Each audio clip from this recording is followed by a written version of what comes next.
In this video, I will be covering how to triangulate your position manually. You will need a base plate compass, a map, a ruler, and a pencil.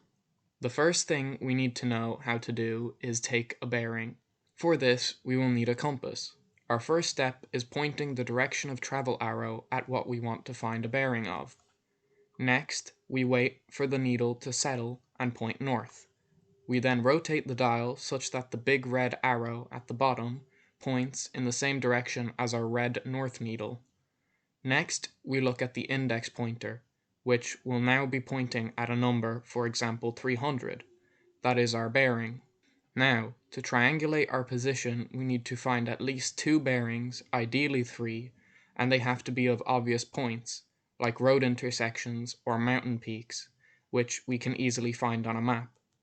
Let's say we are standing here at Dosan Mountain, but we don't know that yet. We can take the bearing of Wolf Trap Mountain, 30 degrees, Castle Connor, 116 degrees, and Carroll's Hill, 257 degrees. In the real world, we would have to add the magnetic declination to make this more accurate, but this is a simple demo. If we now draw the 3 back bearings, which are our bearings plus or minus 180 degrees through our points on the map, we will get a triangle, and we will find ourselves inside it. The more accurate we are, the smaller the triangle. This process is technically called resection. Now, let's try this in first person. So, I've dropped us near Glendalough. We can use the URL in Google Maps to give us our bearing, but if this was real life, we'd use the previous method. Now, to our left we can see a tall mountain. Let's get the bearing, 349 degrees. Next, we can follow that ridge to the right, and we see 3 small peaks. We can measure the third one and get 53 degrees. Now, our third point is the mountain to the right of our first point.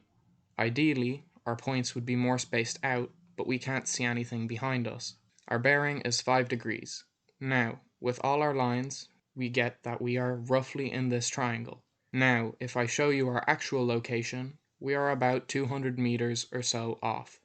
But, to be fair, our measurements weren't great and our points were close together, within a 70-degree band. In a perfect world, they'd be 120 degrees apart each. If you enjoyed the video, please like and subscribe. I hope you enjoyed the video, and have a nice day.